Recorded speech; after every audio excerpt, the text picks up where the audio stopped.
tears. And yes, we'd like to fake our death, go off of the grids. But the truth is we are softies and we truly love our kids. Join us every Tuesday night and wrap it all up, babe. Evening in the Parents Lounge is the cure to staying sane.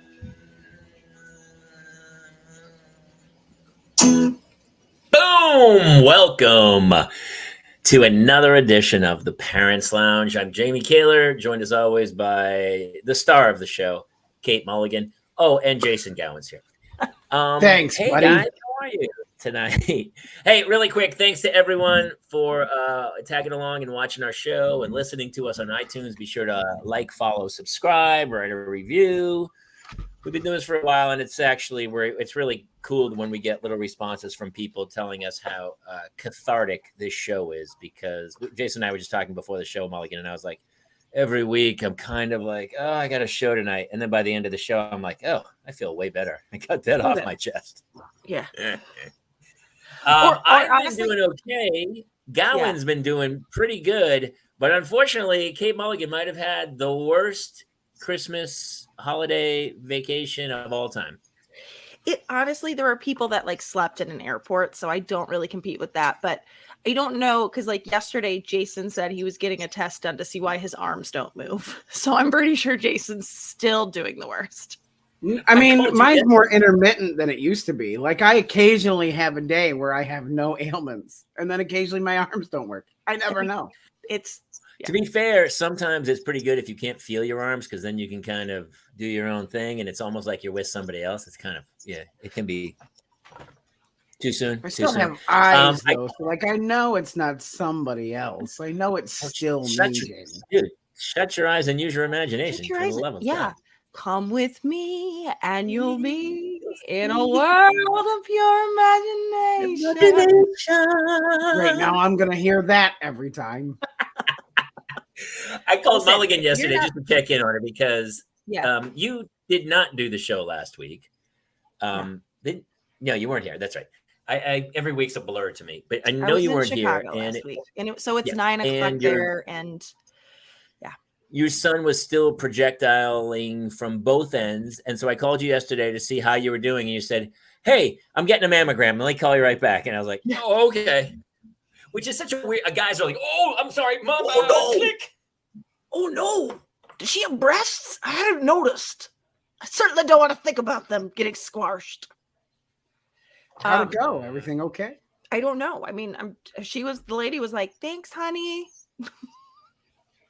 I was like, I braced for the worst. And then like everybody, I think maybe hadn't nursed for 2 straight years with a child chewing on them. This was so much better than a 2-year-old with a full mouth of teeth chewing.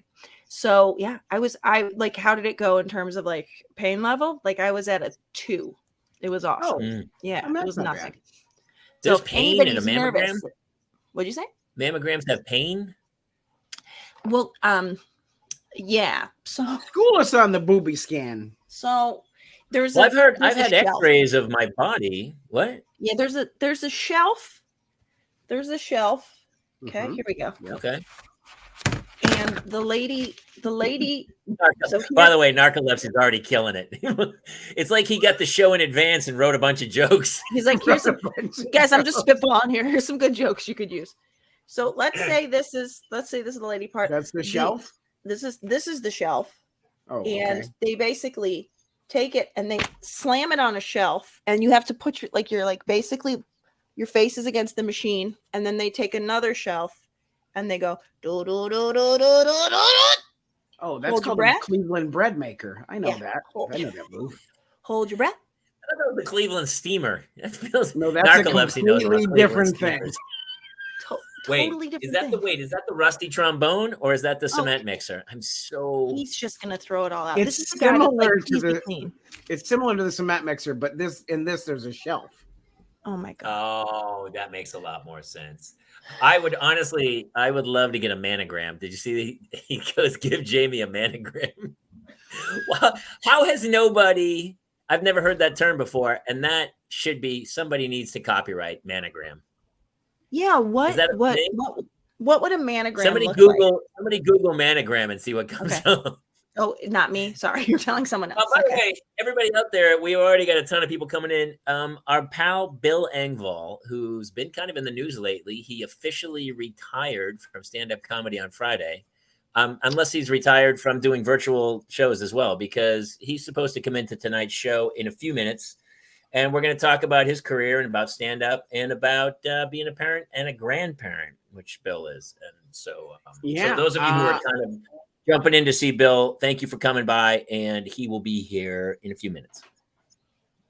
Or he won't, in which case stick around. Because honestly, we had a conversation. We talked with him today about like how to set his camera up. So he's as soon as you become a grandparent, apparently you don't know how to work anything technical, I think is how it works. Yeah. I did my best there. I was very patient, and I did my best. It sucks because we were on two different platforms. He was on Apple stuff, but he had a Windows PC, and I'm on an Android, so we couldn't get. There was no common ground across the board, and I was trying to talk this through him. Hold on, Stephanie Hansen I retired for stand up too. I'm laying down. Oh, that's her opener. Better come out of retirement with jokes like that, kiddo. Look at that. She gets engaged and she's slinging the jokes again. She's got all the jokes. Hey, also, for the update, still haven't had a drink since January 1st. Are you on day 10? Can you see it in my face? Can you see it? Well, you look just as young as ever. How dare you? No, your skin. I gotta tell you, there's a glossiness to you that you didn't have. Skin I know. Great. It does. It's not even. It really does. Listen, the lighting's helping, whatever. But sure. I have noticed my skin's a little healthier. It's probably hydration, right? Because alcohol dehydrates that's you. That's true too. So we were talking about it because I'm trying to get back into. I'm trying to purge the pandemic fully from my system. I kind of embraced it, like I think we all did to a degree. I mean, at some point, people go, "Jamie, the pandemic ended like 14 years ago." I know, but I'm still. Listen, Jamie's working off the Spanish flu. Don't worry about it, guys. Just be cool. Dude, I still just do drive-by birthday parties where I just go by birthday parties and they go, "Jamie, there's no pandemic." I go, "Dude, better safe than sorry." And then I throw the present out. Guys. I got to tell you, nobody loved the pandemic as much as dads loved the pandemic because Dickie hates children's parties. Not having to go to a children's party for a year and a half was as good as it gets for that man. I have a big bit on my album, but yeah, that was literally one of the best things about the pandemic. It was like no birthday parties, just drive-by stuff. Yeah, no play dates. Oh, fantastic. I was hoping it would reset the bar on them and like people wouldn't put so much into them, but they've gone right back to it. Oh, bigger than ever. Bigger birthday parties than ever. They're like, well, we got to make up for all the years we missed. I'm like, no. Yeah. And so here's a unicorn you can ride. Okay. Yeah. That's what happened at the birthday party I went to. I was like, that's a unicorn here. And I rode it. And all the other parents were like, really? And I go, dude, I'm riding that unicorn. I don't care. And I rode it around the driveway. It's pretty pathetic, really. I'll show a picture sometime. Listen, let's get into it because this dude I've known for a long time. One of my oldest friends. He's a juggernaut. I don't really need to do a bio. I don't think. Blue Collar Comedy Tour. Oh, he had a show called The Bill Engvall Show.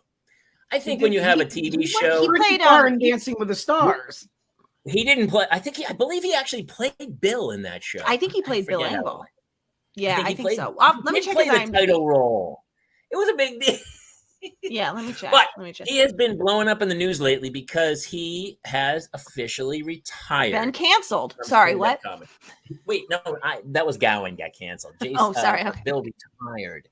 But I'm sure, for the right, maybe someday he'll be talked out of an occasional gig. But luckily for us, he hasn't retired from virtual shows that he can do from a comfortable chair with a drink in his hand. So, ladies and gentlemen, without further ado, please welcome our old pal, Bill Engvall. Hey, everybody. How are you? Good. How are you, Bill? Bill, I love doing the show with you because literally we don't have to talk much.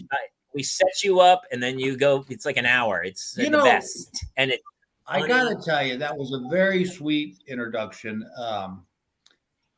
But it made me realize something, that in this business, and I don't know why it is, but you get caught up in what you haven't done and you tend to overlook what you have accomplished. Just because I think the word success has been so bastardized, literally to me, success for a man or a woman, you put a roof over your family's head, you put food on the table, you're a success. We got this thing. Oh, well, you didn't do, you weren't on Yellowstone, or you didn't get this. Like, none of it matters. It's like and I think that's one of the things I've taken away from my retirement from the road. Still hoping for some TV and movies, but we'll see how that goes. But I think we just get so like, oh, you're a stand-up. Like there's something, I've played all over the world, and the last two shows I did in Salt Lake City were sold out. We filmed it. It was a magical night, and it was truly the way to go out, Yeah. And so what I would tell young comedians is, dude, success is what you do. It's not based on your IMDb credits. It's you being a human, being a good person, and being a human being. And but that was very, like I said, a very sweet introduction. And I look back fondly on my career. There's nothing I would have changed. I mean, nothing. Even the stuff that wasn't good built something within me, that made me a better performer, or made me whatever it would be.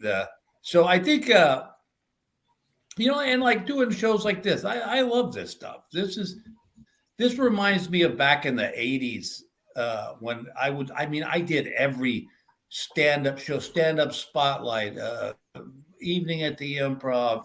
If it was on, I did it. And my friends would go, "Why are you doing so many of them?" I go, "Because why not? I mean, why would you say, oh, no, I'm not going to do that?" Yeah. I just feel like the more you can get your name out there, and listen, I've been so blessed in my career. Good God, my hair is gray. I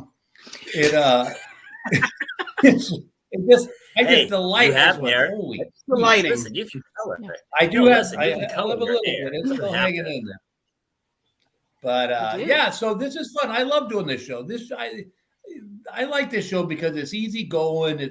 You talk about everything, and of course, Jamie and I have been buds for years, and and like even that, Jamie and I got to do. I will never forget this. We got to do something that not very many people get to do. I was doing a show in Columbus, Ohio, and Jack Hanna came to the show, and then gave me and Jamie a backstage tour of the Ohio Zoo, Columbus Zoo, where we literally fed manatees. We were 6 inches from a cheetah that could have taken our face off with one swipe. And I know you'll remember this. We saw a gorilla go at a metal door full on, and it scared the shit out of both of us.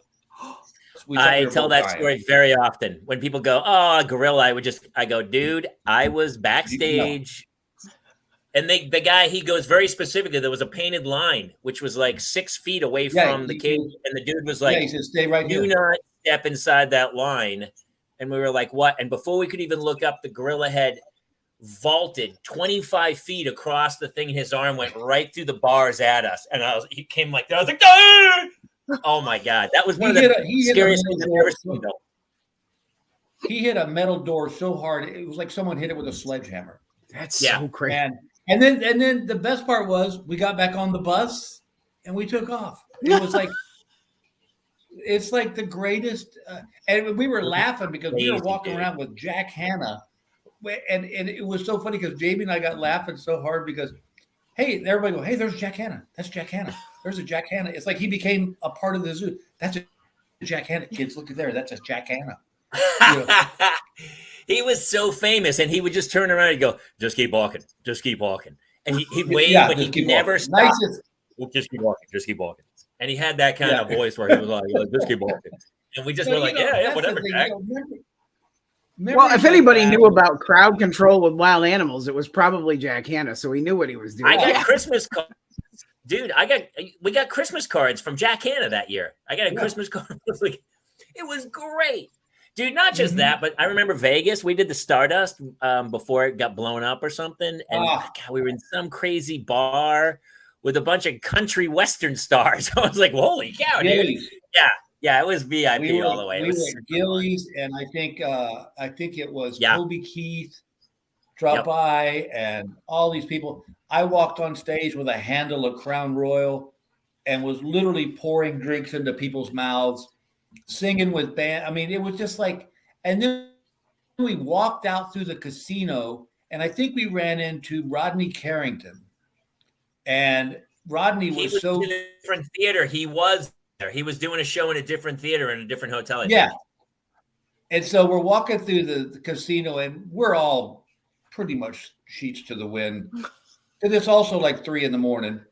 And Rodney walks up to a craps table and puts down what he thought was $5 on a don't pass line. He hit it, and they start shoving these chips in. He goes, I bet $5. He goes, no, sir, you bet $500. And he was like, oh, I got to go home. But like that, I was reading your thing in Fox. You had your kind of interview at the end, and I will tell you, you talked about how much has changed, and I think there was an aura to it back then where there was a respect, and when people came to a show, people dressed up, it was a big night, and the audience knew that's the show. I'm the audience. I'm here to watch it. I'm not part of this. And I feel like that has all changed where now people, they show up and they go, I'm going to yell, I'm going to throw stuff because that's what we're supposed to do. And it feels different now. It is different, Jamie. I always say this, that comedy used to be the release valve. People came to shows to laugh and ease their tensions. And now it seems like comedy's become the igniter. It's like people go almost hoping you're going to say something that offends them. And I did an interview and I will. with somebody. And I will. Yeah. And somebody asked me a question. A great interview he said, where do you see stand-up going in the future? And I said, that's a great question. Because for guys like me, middle of the road, you'd have to really go out on a limb to get offended by something I say. But guys that I really respect too, like Dave Chappelle and Bill Burr and these guys that are very controversial, I said, I can almost, if it keeps on this trend, you can almost see comedy going back underground, like the old jazz clubs, that you had to know a word to get in and leave your phone at the door. People are not going to be the recording of the shows, these bootleg shows getting out because people in the audience can't just respect that they're at a live event. No. It's like that's what's also going to have to happen. You're going to have to take away people's cell phones in a theater. And yet someone will find a way to say, listen, I'm going to tell you a story that it had a good ending. So I have a bit I did about giving my son a pocket knife for his birthday. I'm offended. And I was doing the bit, and out of the darkness, a guy walks up to the stage and tosses a pocket knife on stage. Now, it was very, he thought it'd be funny. I guess that was the thought process. But I just remember looking at him going, what were you thinking? And I didn't have him thrown out or nothing. It wasn't like he slung it at me. He just kind of, but I thought that was the cementing point to me when I went, I don't care what comedian, I don't care. And I honestly believe this, and some comedians may disagree with me.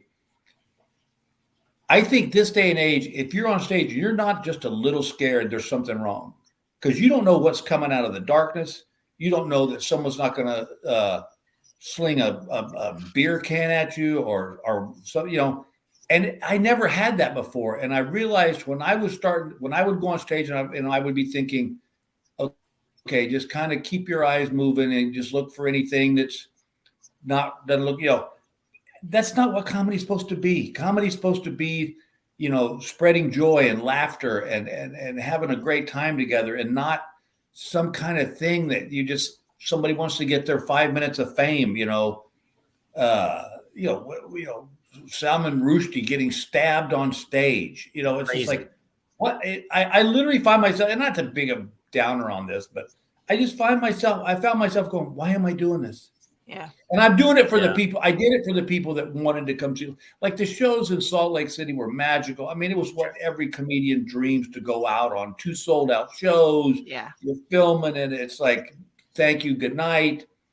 And I just, at least for me personally, there was too much interference starting to show up, in my head. Like I wasn't able to commit completely to the show because I was a little freaked out. You don't know what's happening. Yeah. It's funny too, Bill, because I mean, you have grandkids now, and we have all little kids and stuff. And I was thinking about this the other day about, like, when I first moved to Hollywood, the guy who was the loudmouth and was like bragging about everything he did, that was the guy who did the least. The quiet guy in the corner was the established person. And anytime anybody was a blowhard, you would call them out. But all of a sudden, because negativity actually makes more money on Twitter. If you have a positive statement, it gets no response. If you have a negative or an incendiary statement, it gets all this feedback. So people were trained to monetize. I'm a brand. I'm this. It's me. And so they're not just looking for their 15 minutes of fame.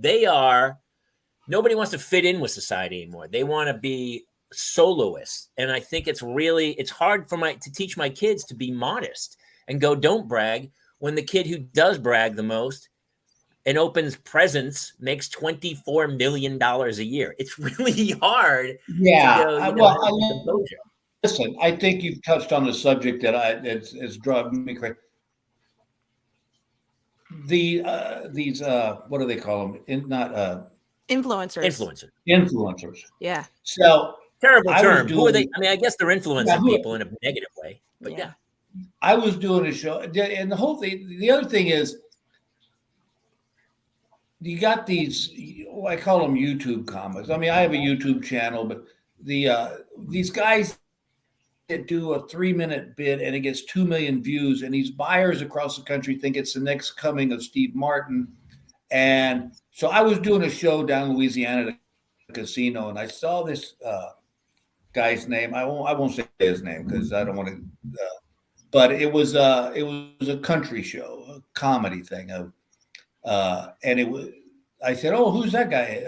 He was coming up, and the guy said, "Oh, it's on YouTube. He got like 2 million views." I was like, "Oh, okay, good for him." I was at that same casino a year later, and the driver picked me up at the airport, and I said, "Hey, how was that show that was here last night?" He goes, "Oh my God." He goes, "The guy showed up with 6 opening acts. He did 20 minutes, and people were pissed." And I said, it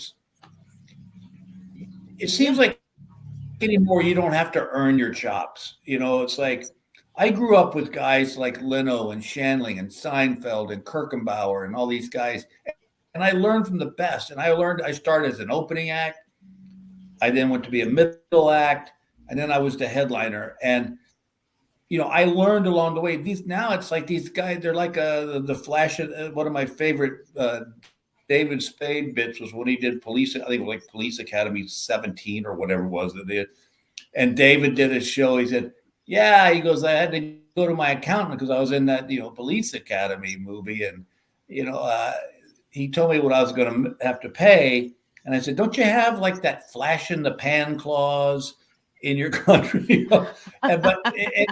The point he was making was, that's what it is. A lot of this is just flash in the pans, and that's where I thank God for my fan base.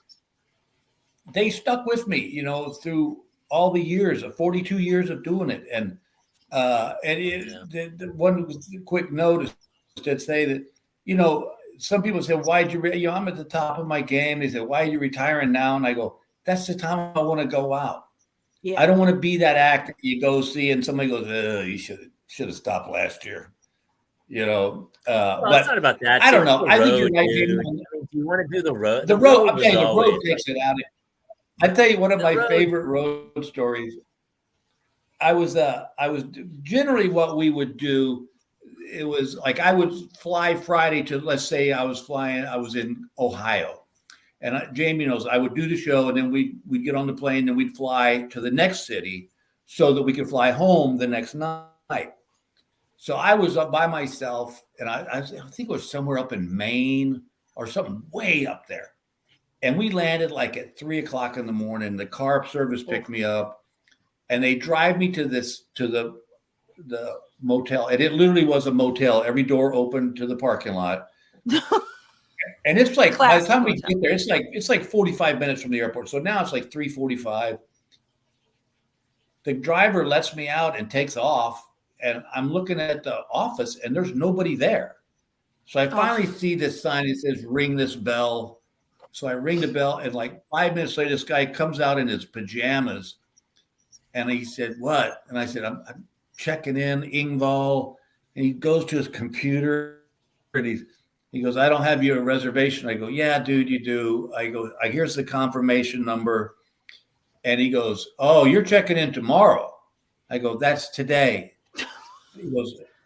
He goes, "Well, I don't have any rooms." I go, "You're telling me you don't have one room?" He said, I got one, but you're going to have to recheck in at 7 a.m. I go, "By this time it's 4 in the morning." I go, "Whatever, dude, just give me a bed." And he gives me the key, and I walk up to this room, and I swear to God, my first thought, I opened the door and went, "Someone's been murdered in this room." It was a king size bed with one pillow. The closet was just an indentation in the wall with a rod across it. And I just remember laying there thinking, this is where you're going to die. And it's going to be some kind of drug related story. And it was, at 7 o'clock in the morning, my phone rings one time. And I went, "Oh God," I walked in, and the girl goes, No, we had you last night. He just messed up. I'm like, here's 5 more years off my life. Yeah, that stuff gets old. I honestly, I swear to God, I don't really know how female comedians do it on the road. It's bad. We had Tammy Telly on here, Bill. Yeah. We had Tammy. We've had a bunch. And every time, Kira Saltanovich has done it a bunch. And she's like, "Yeah, dude, you wouldn't believe it." Like, just to get back to her hotel room after the show, the audience sees her leaving and stuff. Super scary. It's super scary, especially now. It had to be scary then, but nowadays you're like, sketchy. Everything is sketchy. Well, and you know how it is. Once the show's over, the theater can give a shit, Yeah. They got you're sneaking out the bag, dude. Yeah. He's flying out the back door. It's that one and my other favorite road story from years ago. I was working the comedy spot in Birmingham, Alabama. Great club.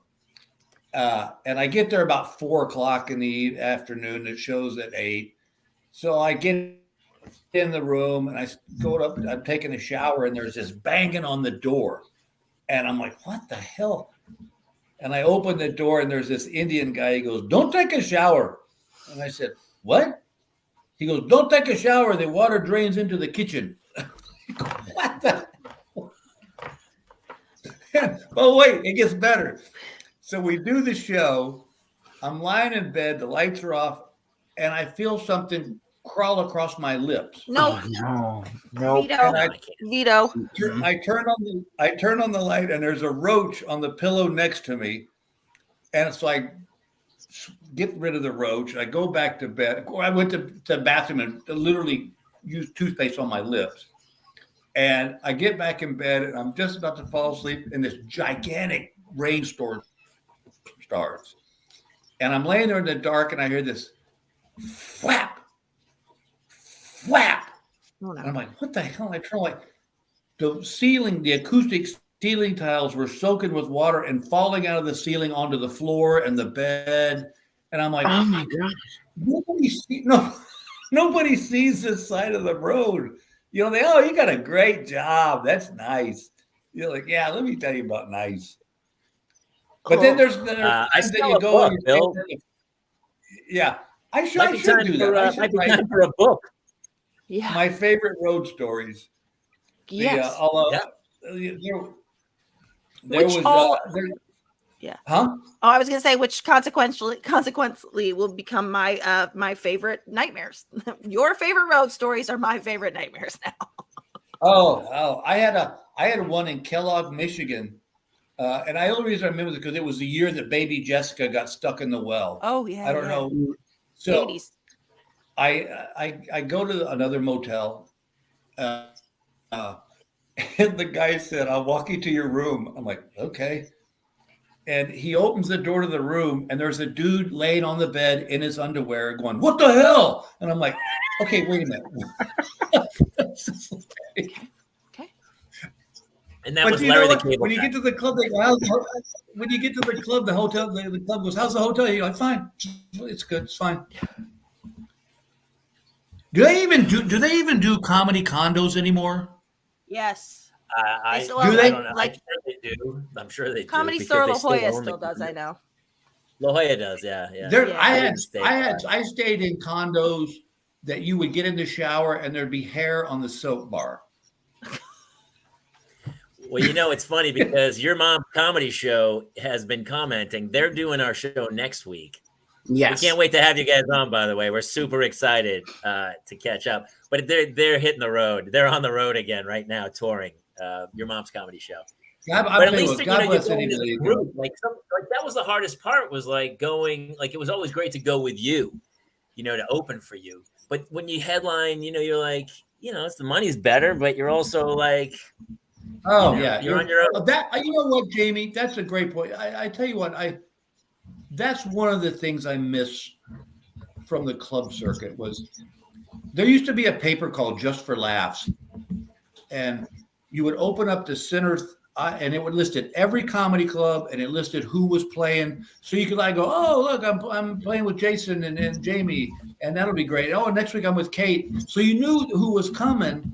And it was part of the camaraderie because it really was a us versus them attitude, and so if you had comedy buds with you, it made it so much easier. Listen, I don't regret any, but being on the road, when I would have Jamie on the road, it was like you look forward to having someone just to, hey, you want to get a cup of coffee, or it's like when you're by yourself, man, it is a lonely existence. I mean, just like, and it's like you don't know anybody in town. Sunday, yeah, it can be real painful. It's like, and you're like, why don't you go walk around and see stuff? Really, by myself? Okay, yeah. Now I'm that real loser. Now that you're home, you can spend more time with your grandkids. Okay, I have a question, Jamie. Did you have a sound booth built into your house? Thank you for asking it, Bill. I'm trying. Honestly, I'm like, somebody's got to mention it. Somebody has to mention that I'm wearing a gender reveal sweater. And your wife said that's good. Yeah. That Jamie's an Al Qaeda video. I mean, I just am not. It's not. What was it before you built the egg crate closet? Yeah, you can dance all you want. You're in an egg crate. You're not getting out of these questions. It was just, no, it was a closet. And so I've been doing a bunch of voiceover stuff. And so my voiceover agent was like, you need to kind of put a little booth in there. And I was like, all right. So I went today and I got it looks great there, doesn't it? I like it a lot. And you know what? And you can also discipline your kids by going, once you get in there, nobody can hear you scream. It's the screaming booth. Also, it's the cone of silence.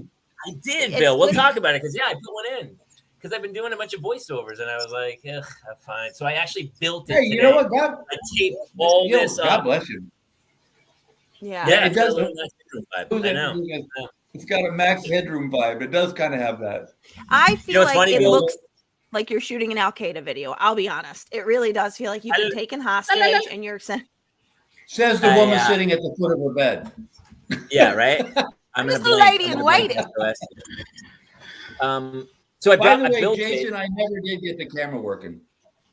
The camera works, but the video was more just like how to take pictures. I have another one to kind of get that shows you exactly what buttons to click. We can work on it tomorrow. Yeah, we're all flying in. We're coming to Park City for the weekend, and we're going to come out and fix it up for you. Well, you know what? Well, I'm in Arizona right now, so I wish I could show you guys this. I don't know if it'll. So I got to brag. Oh, so let me tell you. So, I don't know if you guys know this or not, but this is a comedy. This is where comedy saves my sanity.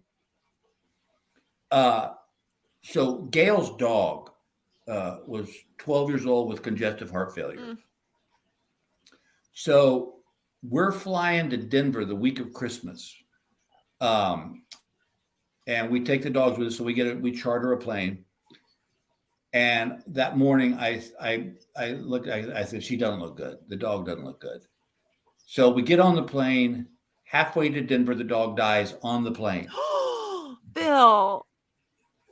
By the way, that's called, hey, really quick. Sorry, I got it. That's called the Mile Low Club, just so everyone knows. That's It worked out great. Is it still too soon, Mulligan, for the Mile Low Club?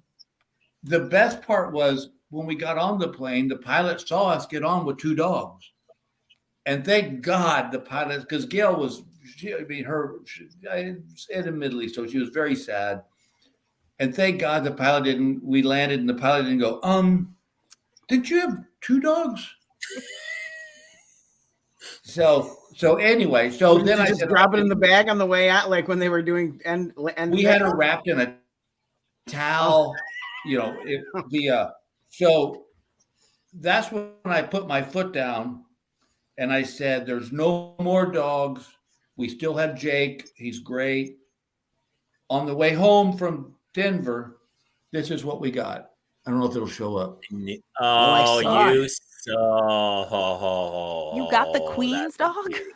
Is that a corgi? That's a corgi, Welsh Pembroke corgi, whose name is Dutton, after Yellowstone.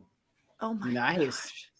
And so what I've learned is that I can say whatever I want. It just goes off into the abyss. Mm-hmm. Mm-hmm. Pretty much. Any guy, Bill, you were up in the air. I mean, you could have had a burial at air. I'm surprised the pilot wasn't there and the door opened. Again, well, that was the thing. We drove straight to an emergency vet hospital. So we called and it was like, and then, of course, then we had to go to our granddaughters who keep saying, "Where's Lola?" And we're like, oh, okay. Oh no! I'm gonna tell you something. I don't care whether you're a parent, a grandparent, just a dog owner. If you're married and you're a guy, you just need to accept the fact that you have no control. You can think you do, but you have zero. And you know what? That's not a bad existence. No, I like playing second fiddle. Okay, yeah. I do too, and I like when choices are made for me. I like when people make decisions. I like when people order for me for food. I don't care because I like that. But so we decision making things, and we go to Benihana for over the holidays. My wife wants to take the kids to Benihana. I go, here's how it plays out. It's ridiculously expensive. The kids don't eat it. They don't even like it. It's not their jam. We leave. We spend a lot of money. I've eaten too much food.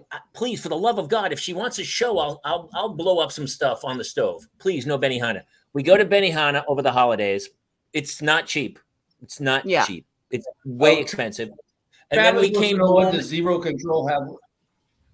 I begged her not to go. We came home. The kids were like, we're starving. She made the mac and cheese after we got home, after a $250 Benihana. We literally pulled in. She went right to the kitchen and made macaroni and cheese for the kids. I was like, why? It played out exactly how I said it was going to, but I couldn't stop it. It was like a train wreck. I just want to say. So Travis was asking, what does zero control have to do with pets? And I go, here's your answer, Travis. Because I had said no more dogs. And then we end up with a dog. Yeah. I just want to say, I just want to say, in my own defense as a wife, feel like I always talk to my husband with respect. And I always feel like I make decisions. Yeah. Shut up! I'm doing my show! Close the door! And I feel like I feel like you're very reasonable, rational. I just feel like it's a 50-50. So I just want to say I don't agree with this, with the characterization that's going around. Benihana. Oh, dude. Narcolepsy's on fire. Was that narcolepsy? Benihana. Yeah, we've had that too, JB, where when the kids were little, that was what, like, I think, what's that name of that restaurant in LA where a lot of actors have worked there? You're a character. Oh, it's gone, but it used to be. What was the name of it? It was on La Cienega. Greg Binkley was Barney Fife. My buddy Greg Binkley played Barney Fife for a while. Yeah, it's like we took like Pulp Fiction. It's it was a guy's name, wasn't it? Yeah, what was the name of that? Who knows? But we took when the kids were little, we took them there, and we had like the smart ass waiter. Ed DeBevick's. Peggy, that's awesome. I was going to say Ed DeBevick's was in Chicago. Yeah. Nice, Peggy. Ed DeBevick's. No, it was on. I loved the restaurant, but it was like the kids were just like, "Why are we here?" It was. Yeah. That's my New Year's resolution with Kate. I said, for the love of God, please, you and I should go out to dinner. But no, why are we taking these kids? What's funny is we'll take them to a really nice restaurant and they'll go, we'll have the mac and cheese. The mac and cheese is too delicious. There's too many cheeses. There's a crumbly top. They won't eat it. They're like, we don't want this. It's craft or nothing. Craft or die. Same here. Yeah. So we just bought like a $17 mac and cheese. Nobody ate. Painful. And then you get home and you have to order pizza for them. You have to eat. Yeah, you feel bad because you paid for it. You're like, well, I got to eat this. We just paid for it. That's my New Year's resolution. I'm done. I'm not eating their food anymore. You're not paying for food anymore? Oh. No, we're still going to pay for their food, but I throw it. And here's the problem. I grew up clean plate club. My mother was in the Depression. So if there was one morsel of banana bread left, she would wrap it and freeze it and pull it out 3 weeks later, put one little tiny piece of jam and put it into her mouth. That's how my mother ate. So I still have that mentality of like, just today I had the kid ate half a pancake. I went to throw it out and my brain started to go like, eat that. And I was like, don't just throw it out. And so I'm not eating it anymore. Why do you think I'm so mad my kid keeps throwing up? It's very wasteful of that expensive food I bought you. How dare Nuggets you? Only said your mom's comedy. They're so true. It's a rotating thing of mac and cheese, some other pasta, chicken nuggets. There's like 4 things they eat. And then I try to throw a couple vegetables. How old are your girls now? 7 and 9. Oh, yeah. So you're out of the dino Second grade and thing. 4th grade. Our granddaughter has the worst eating habit. Like it's dino chicken nuggets. Yeah. And she wants to dip everything in mayonnaise. I'm like, oh my God. How old is she now, Bill? Travis wrote something. There is a restaurant called it was big in Texas for a while called the Magic Time Machine. And this I don't know why this memory hit me, but there was a period in my life when I went to the Barbizon School of Modeling. Well, humble brag. Because you had a little Marlboro Man in your early days. Well. But I remember we did a fashion show at the Magic Time Machine, and there was just these dudes at the bar like heckling us as we're trying to do this runway walk with furs on. You're like, look at here. It was like, oh. Are there any photos of that? I would like to see that. Please, God, I hope not. If you think I didn't just Google it, Kaylor, you just have never met me because I needed to see Bill Engvall Barbizon immediately.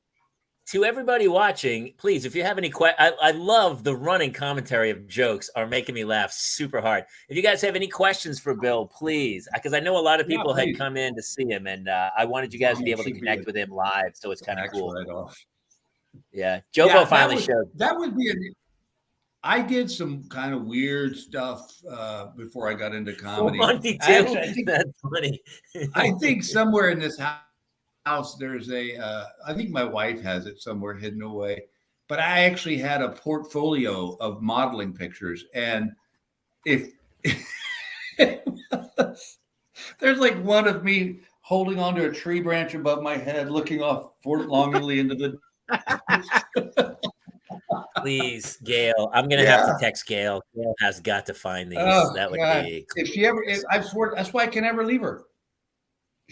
She's got so much ammunition on me. It would just be like. She's like, "You want to leave? All right, buddy. There you go. I got. I'll tell you what. Go. God with you. Go. And I'm just gonna call TMZ and maybe drop off a little package anonymously. You also can't leave you Dude, because you she even controls did- you. You even She did said you Dancing said with that. the Stars. That's how celeb you are. I mean, know. you dropped a Dancing Well, with the Stars. Again, this is who's got the brains in the house. I was going to turn it down because I literally thought, is this where my career's at now? And then got to Gail said, I think you should do it. And I got seen by more people then than anything I've ever done. Also, when the likes of Emmett Smith and like Simone Biles, I mean, it's like it's not washed up star. They are getting stars, Bill. You are a star. Oh yeah. Well, and you know what, Kate? That was good part of the fun thing of it too. was you got to see, like on my show, it was Snooki and Leah Remini, and there was a couple other people, but you got to see them stripped away. I mean, because when you come out of there, it's it's not like you're like got makeup person waiting, and there's people out there with cameras. I mean, we showed up in sweatpants, and your hair's all 9 ways of Sunday. So it was interesting because Nicole was a great example. I like when I heard she was on the show, I was ready to go in to just not like. She was the sweetest, nicest girl I've ever met in my life. And, it was just like, oh, well, okay. All right. And, I highly recommend the show to anybody that if Jamie, if they were a caller, Kate, I'd say you do it. It's you can't look like a bigger idiot than I did. And I got to the finals. That's amazing. Yeah, didn't they keep thinking you were going to get voted off, and then every week you just kept getting by? Dude, I was like that rash that wouldn't go away. It was like, and it's so funny because if you go back and YouTube or Google the episodes, I don't even watch the dance. Just go to when they say that we're safe, and every judge has this look like, how is he still here? Wow. Yeah. Those are the people who win every competition. Yeah. Like, how's that guy? Well, you know what, Jamie? I didn't have anything to lose. It was like. Also, likability is you're just so deeply likable. And I feel like when people are voting, it's like, who do I want to keep seeing on the show? It's not who do I want to keep seeing dancing? Who do I want to see more video packages from? Who do I want to see, it's just who do I want to see more footage of their rehearsals gone wrong? Like it's, it was funny when I was all freaked out about it. And then I finally realized that this is what it's a popularity contest. And so I started doing what I do best. And that was just perform to the audience. Yes. I'm dancing with this smoking hot 22-year-old girl, but at the end of the dance, I run over and I kiss my smoking hot, beautiful 55-year-old wife. And all of America went, see, you see there? Yeah. All right. That's my dude. Yeah. That's funny. But that was what was nice too, though, Kate, was Emma and I were so far apart in age that there wasn't any of that weird, like, because that's what they love. They love that who's going to hook up with who. And I think it was Derek Huff's sister was a guest judge. Julianne, Julianne Huff. And after we finished our dance, she goes, I just love watching you two. It reminds me of the days I danced with my dad. I'm like, and I know she meant it as a compliment, but it was just like, okay. Mm-hmm. It's kind of like someone said, you really look cute when you vomit. Yeah. That's funny, man. But it was great. I mean, it was awesome. And the other claim to fame that I had that I never did was when they thought I was a masked singer. Oh, that was big on Twitter for a while. Yes. And of course, people would tweet me, was that you? And I go, I can't say. But keep watching. Legally, I can't say. Yeah, sorry. It's just a camera. Larry was one of them, right? Then Larry ended up being one of them, right? Yeah. But and so I was on a completely different subject. Ron retired too. I did know. not. Yeah, Ron White retired. He announced his right after mine. And Funny. it's like How that's did that- you know what I could see happening if more than going back.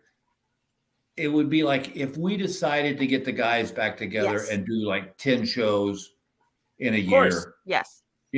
That I could see that maybe happening as we've all gotten older, which could be a lot of fun. They never say but- never, you know. Can I I ask never. Bill, and maybe it's just projecting because it looks like the most fun ever, but would you say sort of the pinnacle for you of being on the road was doing the Blue Collar Comedy Tour? Like it just seems to me like nothing is better than that. You're with your best friends and just probably traveling well, I would guess.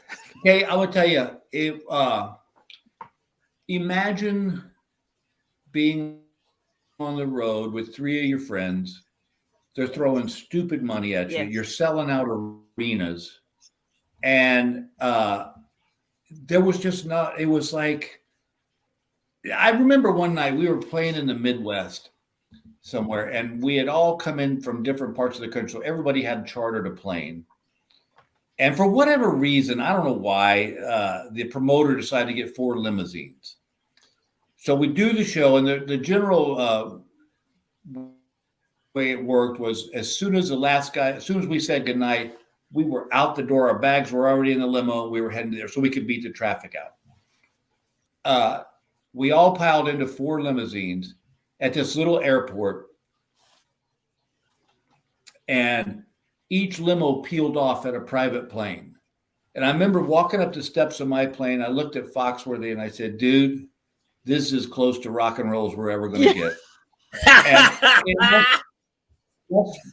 that's what we were. We were comedy rock and roll. I mean, we held the record for selling out the Nashville Arena in 24 hours.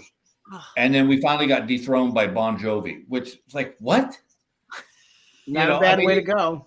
No, it was the perfect storm. I mean, we hit at the right time. Yeah. Everybody. Bill, we have a question for you, brother. We have a question for you from Icesus. What would Icesus do? Thank you. Icesus. What would Icesus do? What's Bill, the you the man. I hope everyone's doing good. Question for Bill. Drunkest you ever got on the road? We've all done it. I've had someone where I goes like, I got him. Okay. Wow, I made it back to the room. It would have been in Omaha, Nebraska. I was working at the Funny Bone Comedy Club. And during that time, which was a kind of a dark time for me, I was drinking a lot. And tequila was my drink of choice. You're describing my pandemic, Bill. Yeah. And so I was doing the show, and in the show I'd had, I don't know, probably between the whole, probably 4 or 5 shots of tequila. Well, the show ends, and this guy walks up to me and says, hey, I run this country bar over here called Guitars and Cadillacs. And he said, we're having a ladies Wrangler jeans contest. We'd like for you to be a judge. And I thought, well, I can't be rude. Yeah. So I go over. He goes, by the way, it's sponsored by Jose Cuervo. And I'm like, oh, my God. All right. But because I'm a team player. Yes. I went and judged this contest while they're pouring more shots of tequila down my throat. And all of a sudden the DJ goes, all right, we're going to clear the dance floor and have us a buffin rodeo. And I looked at the guy next to me and I said, what's a buffin rodeo? And they bring an electrical industrial floor buffer out in the middle of the dance floor. And the cord goes to a socket at the wall. And there's a guy there holding the cord. And you sit on this industrial floor buffer. And when you're ready, you nod to the guy at the wall and he plugs it in and you try to ride it for 8 seconds. And they said, Bill, you want to demonstrate it? And I said, you bet I'll do, yeah, hell yeah. So I get on this thing, I wrap my legs around the pole, and I'm holding on to it. And they said, do you want a helmet? And I go, I don't need no damn helmet. Oh. And I looked at the guy and said, let's go. And they plugged it in. I rode it for like 2 seconds and got flung across the dance floor, wishing I had a helmet. I get in my chair. So and by the way, there's people who have paid an entry fee of $20 to do this because you could win cash. To ride the buffer? Yeah. Oh yeah. You could walk out of there with, $800 to $1,000 if you got it, and so if there was enough people that wanted to do it. And back then in the 80s, everybody wanted to do it. So I'll never forget this guy. It was one skinny old cowboy who rode it for like 7.8 seconds. His hat got flung. His hat stuck up on a sprinkler head above the dance floor. And he walked over and they go, oh, so close, 7.8 seconds. And this guy got pissed. He's like, I rode that thing for 8 seconds. I want my money. And I was just drunk enough. I said, dude, you rode a floor buffer. That's worse than John Travolta riding a mechanical bull. And so I stagger back to the hotel somehow. And the next morning I had to get up and do a radio interview. And I was so hungover. Let me backstep. That night I got in and I called Gail every night. And I looked at the phone and there are 27 numbers. And I've got to figure my, 7, 8 out of them. And I finally got her. I go, hey, babe. She goes, call me tomorrow. So she me right away. And so the next morning, I told the dealer, I go, dude, I am in so much hot water. I go, let's call my wife, but I want you to play Give Me One Last Chance by Vince Gill. And so I knew she couldn't yell at me on the radio. So, yeah, that was that one, or the night that I was playing in El Paso and me and 2 other comedians went across the border to Mexico. Oh, and I know just enough Spanish to get my ass kicked. So we go over there and we've been drinking tequila, and it's the place to do it. We walk up to this bar, and one of the comedians had really long hair, and the doorman, for whatever reason, the doorman went, no, he don't come in. No, too much hair. Don't come in. Yeah. And I'm like, hey, dude, mi amigo is okay. He, I'm like, this guy's like, thank God the other comedian goes, let's just get out of here. And I was so drunk. I'm walking by a guy on the curb. There's a guy sitting on the curb selling cigarettes out of a carton. And I go, hey, how much for a pack of cigarettes? And he goes, $1. And I go, $1? Forget you. He goes, 80 cents. I go, done. That's the border of Mexico. If you tried to have like riding the floor buffer nowadays, you'd have a lawsuit within 24 hours. Somebody would sue and go, I can't believe my son was in there, and I can't believe that you would do something so perilous and dangerous to another human being. Those are the old days, dude, the 80s, were like, it was crazy. And nowadays, somebody would sue. Hey, we got another great question here. Here it is. Great. From our buddy Thomas Franklin Stovall. What is the origin of There's Your Sign? Well, first off, it's Here's Your Sign. I was going to say, Here's Your Sign. But he's saying it from a third person point of view to you. So he's giving you the sign to then give out. So I get it. Way to save it, Jamie. And I want to know, where's your sign's origin story? See what I did there? Mm-hmm. Yeah. Mm-hmm. So here's the story. So the bit used to be that I would say I thought stupid people should be slapped. It would just really cut down on the rate of stupidity if you knew you were going to get popped in the face every time you did something stupid. But my lovely bride, Gail, who's always looking out for me, one day just said, you don't look like the kind of guy that walks around slapping people. And so I was back in the club days, and you were there for 5, 6, 7 days in a row. So you had a chance to work on material. And so I came up with this idea of a sign that just said, I'm stupid. And it caught ground and took off. I mean, took off to the point that I used to literally sell a paper sign that said, I'm stupid, with a string around it after the show. And I'd sell them for $1 a piece or 2 for $5.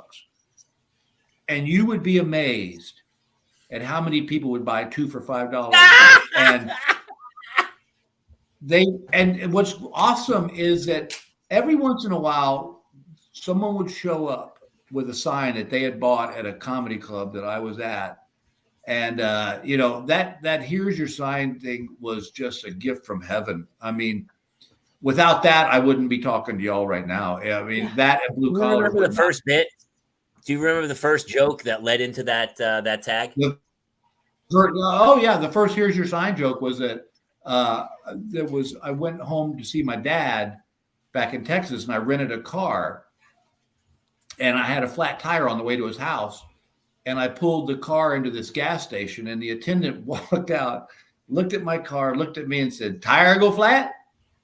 And I looked at him and I said, "No, the other 3 just swolled right up on me." And that was the very first "Here's Your Sign" joke. Here's your sign. Here's your sign. Okay, But yeah, it's that was but I'll tell you a funny story about "Here's Your Sign."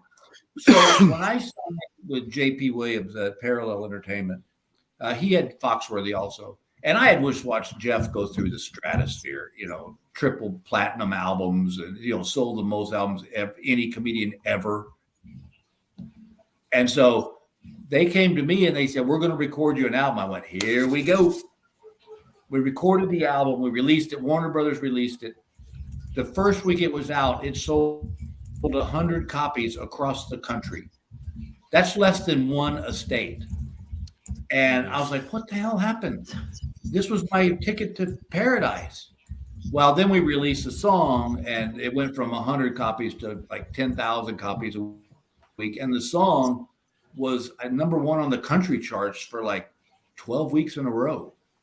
And it was just, insanity. I remember getting my first residual check from the record company, and it was a number that I had never seen before. But that's the other thing that's changed in this business. Back then, it was still mom and pop radio stations. Mm-hmm. And so, like I had a station in Vegas that played "Here's Your Sign" 10 times a day. Mm. Yeah. And, now it's all corporate. And when you got one guy that doesn't like you, that may wipe out 30 radio stations. And then the other problem you have is that, I can't tell you the last time I listened to the radio. People that listen to XM or they've got the radio streaming. Sirius and Spotify and stuff. But nowadays, kids have to not only make their own album, they have to put it up somewhere, and then they have to be their own publicist. Really, the people who are doing the best are the people who know how to manipulate social media more so than that. You're right. Or actually, like we were talking about Pat Riley. He always, he has the famous quote, 10,000 hours. I think it came from Pat Riley originally. 10,000. Nowadays, if he did it today, he goes, "You definitely need to get 10 hours before you can start putting stuff out into the world." Back then, you had to do a craft for 10,000 hours before you became proficient at it. Now they're like, "Nah, I'm good. Just rock and roll." And then once they get it up, then they know how to SEO it, and you're like, put a little money behind it, and bye-bye. Yeah, it's a different medium now, man. It's hard. It used to be that you had to go, like you would go to radio stations and, I remember doing a radio tour. Now you just do them on Zoom calls and, but you had to go there in person and you'd sit in the studio and then you'd do another one. It was like, it was tough going. I'm going to answer this question for you. Your mom's comedy show wants to know, how did you keep motivated? But I know that you had a wife and 2 kids at home. And I never had that motivation because I didn't get married and have kids until late in life. And I always be like, why are you working so hard? Because I was in a rent-controlled apartment with a bank full of money, and I never cared until I had kids. And I was like, oh, all right, we need to make some money. So was there another motivation besides children that was going for you? Well, yeah. I mean, family is what you want to take care of them first. But I got to be honest with you. When I started in this business, all I wanted to be was a really good comedian. I didn't go into it thinking I'm going to get TV out of this. It was like, if that comes, great. But I want to be known in the, annals of comedy that I achieved that I I always wanted to make sure I gave the audience the best show I could. And that's what motivated me was to be more than what you set out to be. And, it's like, don't settle. And I pride myself in the fact that I never settled. There was times that I didn't know if it was going to work out. But yeah, the motivation for me was to be the best comedian I could be. And hopefully that when my time on this planet's up, that they'll remember me as saying, yeah, he was a good comedian. Well, it's funny because you remember everyone who started comedy, the crazy ones were the ones who because everyone bombs out of the chute. We were all the crazy ones who were like, I'm getting back up tomorrow because I can do this. Yeah. And then the goal was rush to murder. Like it went even after that, it went well, but you were like, that one joke. And then it was just have the perfect side. It's like the golf. That's the thing, round. It's almost like I always said that you never learn anything from a good show. Mm-hmm. You learn your stuff from a show that didn't go the way you wanted, and whether it was you or the audience, but it's you had to keep going. And that was one of the things about Blue Collar that was really good. Was every night you had to bring your A game. You could not mail it in, or you were going to get buried. You had an off night. You'd get murdered. Yeah, everyone's killers. I think a row of killers, man. That's the thing about comedy that I love, though, too, is that I can remember playing the comedy workshop in Houston, and I had to follow Bill Hicks and Sam Kinison in one night. And you want to talk about pucker factor, because they knew the room, they knew the audience. I had just driven down for the night for 15 minutes. And they made you go last? No, I didn't have no. But it was like that. It was like the Comedy Store. They just had a list of, but they also had guys like Jimmy Huggins. There was a comedy team. It was like Denver. It was like, I don't know if you guys ever got the chance to play Denver, the Comedy Works. I played there when super fun. Denver was awesome. Great room. I did get winded because I'm always envious because I see you're just pure joke teller and a storyteller. I'm like acting things out, and I remember in Denver I was like maybe halfway through my act, and I was doing some big bit, and then I was like, and I couldn't catch my breath. I was like, I can't. I'm gonna have to take a second here. I can't. I'm not gonna make it in Denver. Wait till you hear this punchline. Denver was another one of those. Denver was like in Boston. They had this lineup of comics that was just killers. Yeah. And I'll tell you my favorite Denver story. I was Roseanne at the time. She was called Roseanne Barr. Roseanne and I were playing a club in Grand Junction, Colorado. And at a Holiday Inn or Ramada, it was something like that.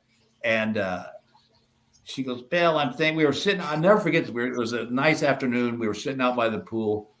And she goes, Bill, I'm thinking about going out to Los Angeles. And I go, oh, Rosie, I go, be careful. I go, they'll just chew you up and spit you out. She became queen of Hollywood. Another great advice from Uncle Billy there.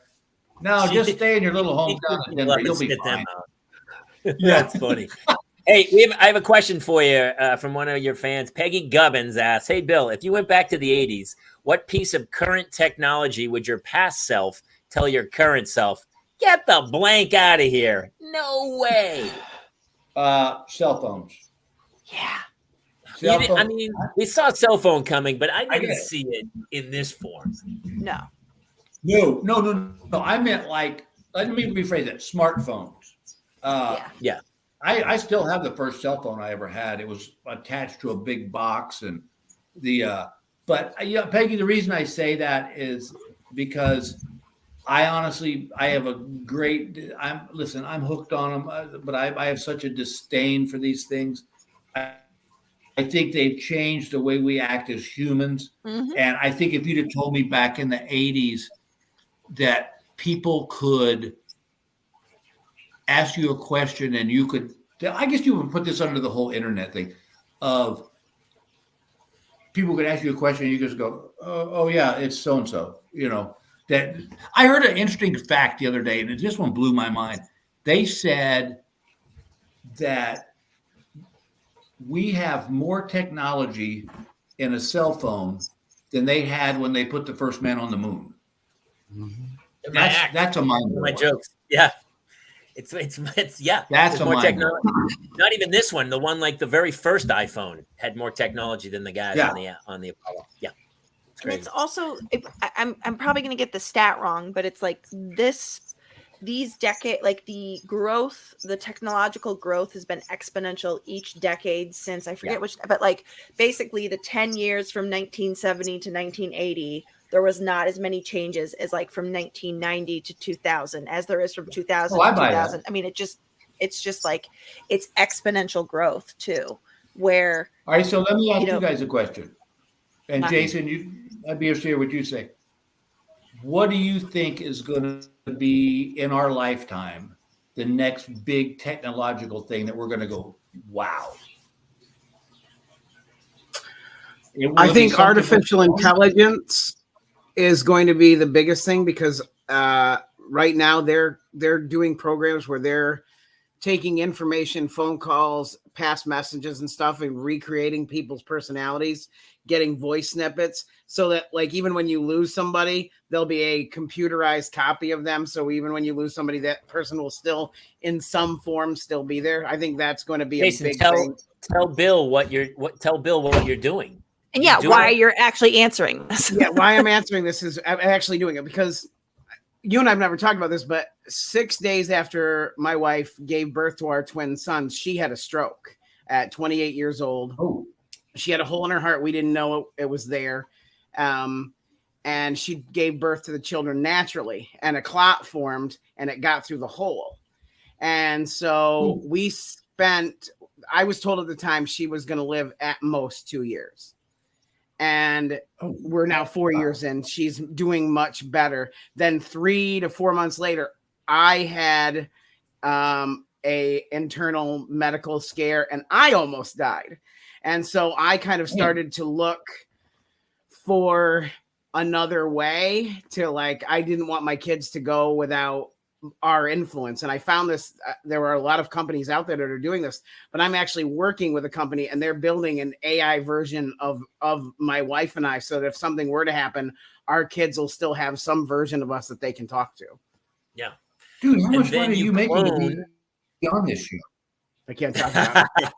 You clone that person and then you put the AI into I'm doing this for a watered down scotch and you got an AI thing.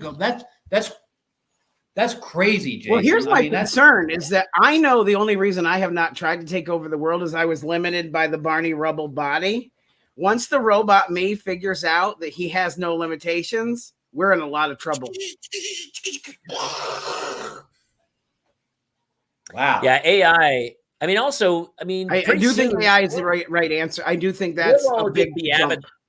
And the avatar also is, I mean, Meta, what's his name, is crazy, but he's also right. Eventually all these people who are watching this show, we're all going to be in a virtual club. And we actually there's a virtual parents lounge in the metaverse where our shows run. And you can put the Oculus on. We can all be avatars. I almost threw up. I went into the metaverse with Jason and I kept I go, let's see what it's like to jump off. And when I jumped off, I was like, oh, and I got super woozy. It is one of my favorite memories. Jamie's avatar looks just like him, literally just walked off a cliff and died. And this little kid who sounded like Short Round from Indiana Jones said to me, I think your friend just killed himself. And I was like, honestly, we've been waiting for that for a little while. That was You did all that with just those dumb glasses on? Yes. It's crazy. I spent a long time. I built a virtual reality club. So it's like you go into a nightclub and there's an IMAX sized screen. And actually, old shows you've done with us, Bill, are in there. And you can sit in an audience with other people and watch our show as if you're in a club. Can you interact with them?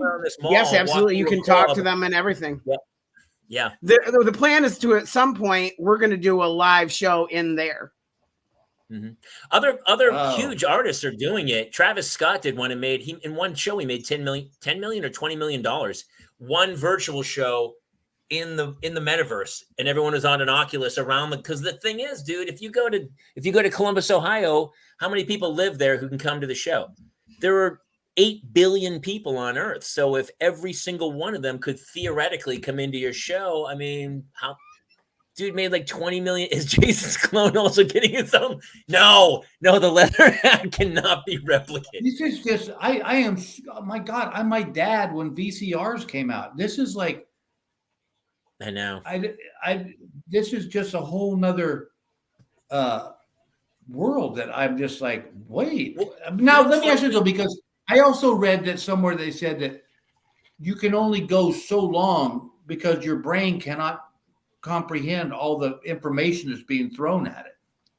I will say that may be true. I got the Oculus when we talked about, when they were telling me about this, and I got it, and there's an app that I ended up buying called Wander, which you can put any address in the whole world and go there.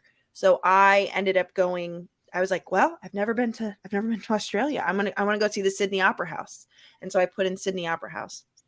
And I'm standing there and I am immediately in front of the Sydney Opera House. And they've sort of, I don't know how to explain what happens with the ears. You don't have anything plugged into the ears. So like I could still hear my husband like in the kitchen, but somehow it was like, I don't know. And I went, like I was truly like, I felt like I was in front of the Sydney Opera House. And there was when I finally took them off after exploring all of these places, there was like a melancholy that came over me. It's weird, where right? I felt like really bummed out to be back in my house. And so I was like, Really? this is not Not good. It's not good.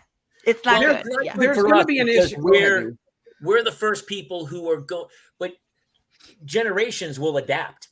And that will be, Yes. You saw Ready Player One, that's coming. I think there's no two ways about it, man. There Well, are you're already actually people who are in there every day, Yes, most of the every day, day to people are escape doing their it. life, for sure, without question. You would eventually learn. It's the Matrix But is how do coming. they get money? How do they make money? Those people that are in there Oh, every day. if all you have to do right now, Kate, and I've seen a guy Actually, I speak know. slow. I'm going to take notes. What do I have to do? A guy I know is literally designing virtual furniture that you can buy in a virtual storefront. He sells you a copy of this virtual furniture or a t-shirt or, whatever it is, this object, an avatar add-on. And he is making, he told me right around between $10,000 and $15,000 a week. You buy real estate. You buy real estate in there, and then you put your store or whatever there. Yeah, it's like it's a virtual world, man. It's crazy. Well, So let me ask you this. When do we lose being humans? Oh, it was 1994. Did you not get the memo? It was No, on I didn't get CNN, the I memo on believe. that it was the OJ trial. I mean, at what point do we lose our social skills and Yes. Absolutely. It's already, how I to think it's already, interact to each other in a real world? Yeah. it's, Well, you I see think it's kids already all sitting happening. next to each other texting. They text. They don't even want to talk to each other. Nobody has verbal skills. Nobody can Right, talk to each other. There are the yard supervisors at my son's school. They're the kind ladies that, they make minimum wage to sort of be supervising. They are always like, your children are, oh yeah, I know that's true. So Thomas that's Franklin basically Thermal that's Management. the premise of yeah. Avatar. It's a That great is show. Avatar because the dude has no legs. He's paralyzed and he takes his brother's spot to get into Avatar. And he's like, oh my God, I can run again. So absolutely. Yeah. I totally agree with that. I'm sorry. Kate, But to my interrupt you, thing but- would No, go I to was just gonna Kate say- then again. Is like once he takes the glasses off, does the depression of reality sink back in? Oh, I got to And- imagine because you can actually, if you are somebody who does not physically move through the world, normally, or not normally, it's a horrible way of saying it, but if you are in any way inhibited movement wise, when you've got the paddles in your hands, assuming that you can control the paddles, you feel like you're walking. So That's what I was going to ask. How did you just do like this? you just actually there's like a little button on it that you can sort of Like when I'm in Wander. But see, I then just, now like, they're also like a coming out cursor. with those. They're basically a treadmill that you strap yourself into, and you can also stay and walk within those spaces. So you're that's Ready actually Player One. He's on that, and wherever the treadmill goes, he can go either way. Yeah, it's a whole. I mean, Wow. Ready Player One is the exact thing that's And coming. the next development is the gloves that is going to allow you to feel stuff as well. So I already feel. I mean, I also, the big nerd that I am, I also play this game Vader Immortal. And if you think when Darth Vader appeared in front of me for the first time ever, I did not weep, you would be wrong. But part of what he does in the game is he hands you a box that you're supposed to open. He's like, I heard you're the one, and you just never imagine how big Darth Vader is. He's a giant. And where do you play this, Kate? What'd you say? Where do you play this? In the Oculus. It's this game called Vader Immortal. And so it's just, you buy the game or whatever. But part of what you do is like you're with a droid and you have to escape certain rooms or whatever. But when he hands you for whatever reason, because the Oculus gives you like the paddles turn into hands and like these leather gloves, I'm like doing the thing and I feel like I'm holding this box. I play a Jurassic Park games that's the same kind of thing. No. You feel like you're in experiencing that movie, like you're there. No. What does this cost? I mean, what do these things cost? The headsets are like 300 to 400 maybe. Yeah. And then the games are, the games are like $9.99, $29. It's really it's sort of like DVD players were, right? DVD players were so expensive at first, and then it got mass produced, and now they're the cheap, Big screen TVs. I remember buying a big screen TV for like $4,000 so or like, something. I've seen that commercial where the guy says, I want to be quarterback for the Dallas Cowboys. I mean, are you like in the game? Oh, yeah. You're there. Do whatever you want. Except you can't get tackled? It's the Matrix. You can't get tackled. Yeah, I mean, they're coming up with vests and stuff that you're gonna feel pressure and stuff like. I mean, all that stuff within the next 10 years is going to be a reality. Let's face it, sorry. It goes wherever porn goes, right? Like porn always drives technology. So eventually, some dude's going to invent a suit that goes with the Oculus, where some guy's going to go, yeah, that's the suit. They've already got the gloves. In 5 years, you're going to be able to. I don't need one glove, Jason. I don't need 2 gloves. Just one. Kayla, if you had the opposite answer and you're like, no, I would definitely need both gloves, we would all be like, huh. I'm not saying that's called a threesome. Hey, that's called a threesome, by the way. That's called a threesome. So we're on the same page. Wow, I've learned a lot here tonight. Yeah.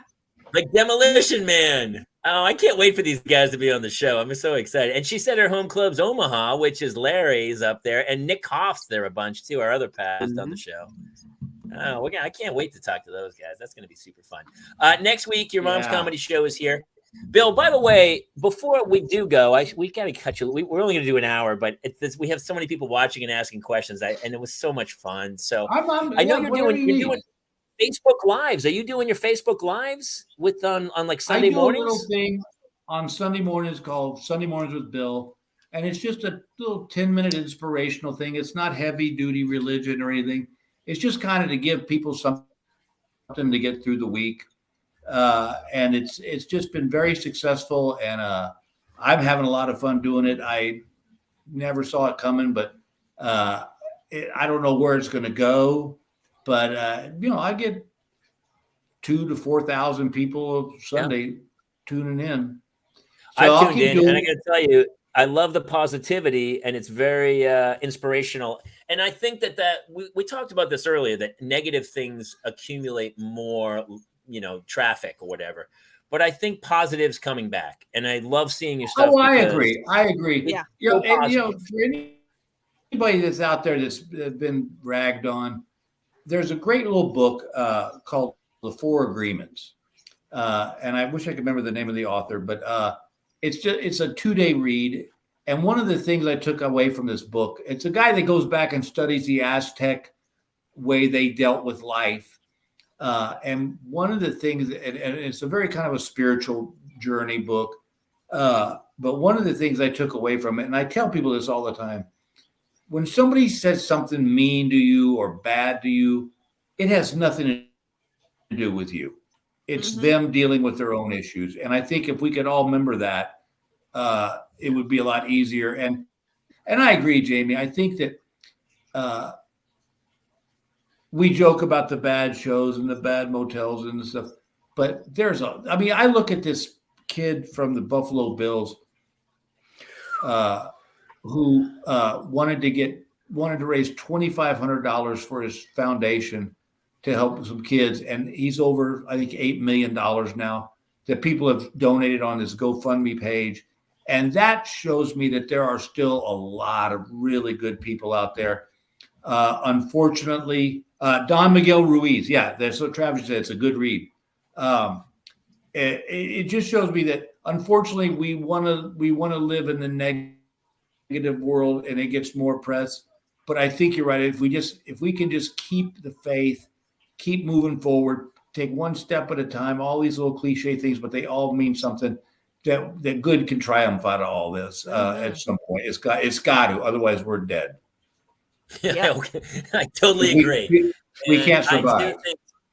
I think good is making a comeback. So, hey, I'm with you. Bill, what a great way to start the year off, man. Thank you so much for coming to do the show. Best case scenario. Fans came in. Great questions. The fans were hilarious tonight.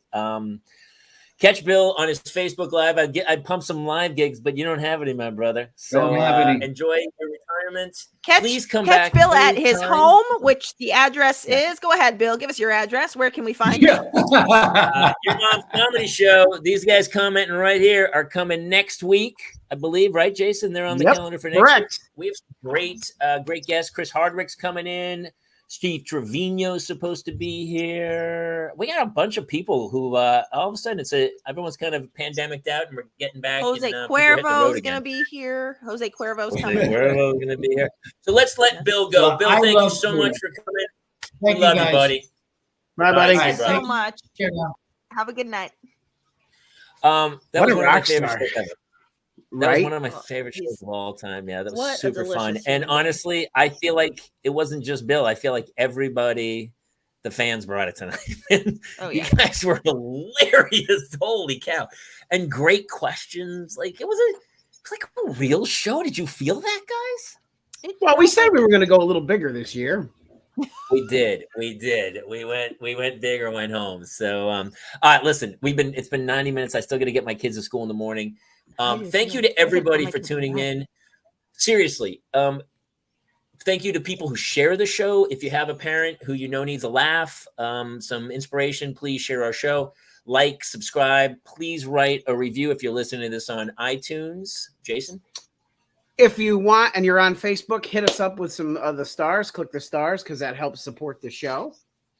That's right. We do stars now, too. And next week, we have a fantastic show, too. We're killing them. Your Mom's Comedy Show is going to be here. Also, if you guys have virtual reality headsets, and enough of you have them, would you guys be interested in doing a live Parents Lounge with Kate and Jamie and I in VR sometime soon? What if they're just like, nah, got it, don't want it. Don't want it.